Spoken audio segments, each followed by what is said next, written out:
नमस्कार दोस्तों, मैं हूं अतुल सिंह। स्वागत है आपका नीति talks with Atul and Atul Singh random thoughts में। दोस्तों, जब हम कहते हैं कि किसी राज्य की पर कैपिटा इनकम ज्यादा है, तो हम सिर्फ यह नहीं कह रहे होते कि वहां पैसा ज्यादा है। हम यह कह रहे होते हैं कि वहां के लोगों के पास ज्यादा विकल्प है, बेहतर शिक्षा और स्वास्थ्य तक पहुंच है, सरकार के पास खर्च करने की ज्यादा क्षमता है। लेकिन सवाल यह है, क्या भारत के सभी राज्य एक जैसी रफ्तार से आगे बढ़े हैं? तो जवाब है नहीं। भारत की विकास यात्रा एक सीधी रेखा नहीं है, बल्कि एक असमान दौड़ है। पर कैपिटा एनएचडीपी को पहले ठीक से समझिए। पर कैपिटा एनएचडीपी का मतलब है राज्य के भीतर पैदा हुई कुल आय, जिसे उस राज्य की जनसंख्या से भाग दिया गया हो। यह माप हमें बताता है औसतन एक व्यक्ति के हिस्से कितनी आर्थिक गतिविधि आ रही है। यह पूरी खुशहाली नहीं बताता, लेकिन यह एक सबसे मजबूत संकेतक है कि कोई राज्य आर्थिक रूप से कहां खड़ा है। अगर हम पिछले 4 दशकों से ज्यादा की तस्वीर देखें, तो एक साफ पैटर्न उभर कर आता है। भारत के राज्य एक दूसरे के करीब नहीं आए, बल्कि कई मामलों में दूर होते चले गए। इसे कहा जाता है कन्वर्जेंस, नहीं डाइवर्जेंस। दक्षिण भारत के राज्य जैसे आंध्र प्रदेश, कर्नाटक, केरल, तमिलनाडु, तेलंगाना, इन सभी ने 1980 के बाद अपनी रिलेटिव रैंकिंग में सुधार किया। इन राज्यों की खास बात यह रही, शिक्षा में निरंतर निवेश, उद्योग और सेवाओं का संतुलन, शहरीकरण और मानव पूंजी पर फोकस। कर्नाटक और तमिलनाडु खास तौर पर सबसे मजबूत परफॉर्मर बनकर उभरे। कर्नाटक की कहानी एक सर्विस लेड ग्रोथ की कहानी है। सूचना प्रौद्योगिकी, प्रोफेशनल सेवाएं, उच्च कौशल, मानव संसाधन, इन सब ने राज्य के प्रति व्यक्ति आय को तेजी से ऊपर खींचा। 1990 के बाद कर्नाटक की रैंकिंग में तेज सुधार दिखता है, जो यह बताता है कि knowledge based economy sustained growth दे सकती है। तमिलनाडु का रास्ता कर्नाटका से अलग रहा। यहाँ ग्रोथ का आधार बना manufacturing, automobile, textile, electronics, engineering, goods. Tamil Nadu ने एक डाइवर्सिफाइड इंडस्ट्रियल बेस तैयार किया, जिससे रोजगार पैदा हुआ, निर्यात बढ़ा, प्रति व्यक्ति आय स्थिर रूप से बढ़ी। वहीं पश्चिमी राज्यों में एक राज्य लगातार सबसे ऊपर रहा, गोवा। गोवा की पर कैपिटा इनकम लगभग पूरे कालखंड में देश में सबसे ज्यादा रही। इसके पीछे कारण है पर्यटन, सर्विसेज, सीमित जनसंख्या। गुजरात और महाराष्ट्र भी ऊपरी स्तर पर रहे, हालांकि इनमें उतार चढ़ाव देखा गया। राजस्थान की कहानी अक्सर अंडर एस्टिमेट की जाती है। 1980-81 में राजस्थान काफी नीचे था, लेकिन समय के साथ पर्यटन, खनिज, सीमेंट, कृषि आधारित उद्योग, इन सबके कारण राज्य की रैंकिंग में धीमा लेकिन स्पष्ट सुधार देखने को मिला। उत्तर पूर्वी राज्यों को अक्सर कमजोर परफॉर्मर माना जाता है, लेकिन डेटा एक अलग कहानी बयां करता है।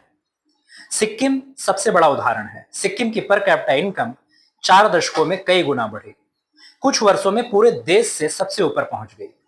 यह दिखाता है कि सही नीति और छोटे पैमाने असाधारण परिणाम दे सकते हैं। मिजोरम और त्रिपुरा ने भी धीरे धीरे अपनी स्थिति को सुधारा।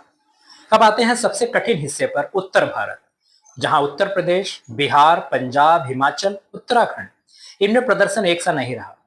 उत्तर प्रदेश और बिहार लगभग पूरे कालखंड में नीचे के पायदान पर रहे। कुछ महत्वपूर्ण तथ्य यह है कि इन दोनों राज्यों की जनसंख्या बहुत बड़ी है। प्रति व्यक्ति आय राष्ट्रीय औसत से लगातार नीचे रही। समय के साथ रिलेटिव पोजीशन और खराब हुई। इसका मतलब भारत की कुल ग्रोथ इन राज्यों को ऊपर उठाए बिना अधूरी रहेगी।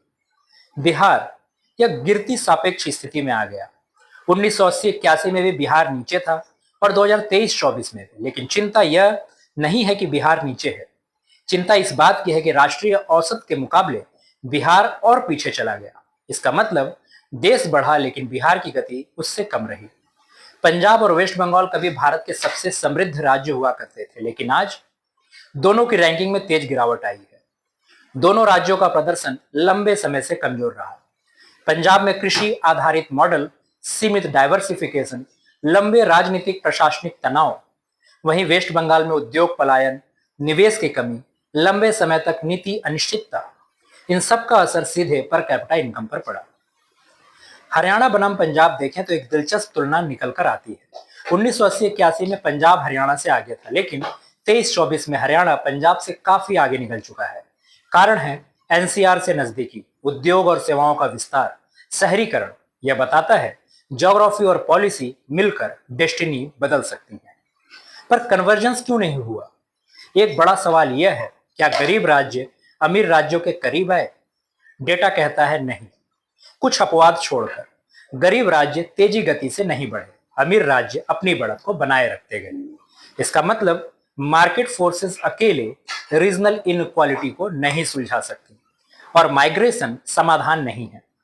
अक्सर कहा जाता है लोग अमीर राज्यों में चले जाएंगे, लेकिन सच्चाई यह है माइग्रेशन व्यक्ति की स्थिति सुधार सकता है, लेकिन राज्य की स्थिति नहीं बदलता। अगर बिहार, यूपी, ओडिशा खुद नहीं बढ़ेंगे तो असमानता बनी रहेगी। पर कैपिटा इनकम का बढ़ना मतलब बेहतर स्कूल, बेहतर अस्पताल, बेहतर सड़कें, बेहतर प्रशासन। लेकिन सच यह भी है, सिर्फ रैंकिंग बदलना विकास नहीं है, गुणवत्ता और सस्टेनेबिलिटी ज्यादा जरूरी है। भारत की राज्य स्तरीय ग्रोथ हमें एक साफ संदेश देती है। सस्टेन्ड ग्रोथ केवल उन्हीं राज्यों में आई जहां इंस्टीट्यूशंस मजबूत थे, मानव पूंजी पर निवेश हुआ, नीति में निरंतरता रही। भारत की असली चुनौती यह नहीं है कि कौन सा राज्य सबसे ऊपर है। असली चुनौती यह है जो राज्य पीछे रह गए उन्हें आगे कैसे लाया जाए। अगर यूपी, बिहार, झारखंड, उड़ीसा तेजी से नहीं बढ़ते तो भारत की औसत ग्रोथ अर्थहीन हो जाएगी। भारत की विकास कहानी एक रेस है, लेकिन यह रेस तभी सफल मानी जाएगी जब सब राज्य दौड़ में हो, सिर्फ कुछ नहीं। पर कैपिटा इनकम हमें आईना दिखाती है। अब फैसला हमें करना है, क्या हम सिर्फ आईना देखेंगे या तस्वीर बदलेंगे। धन्यवाद।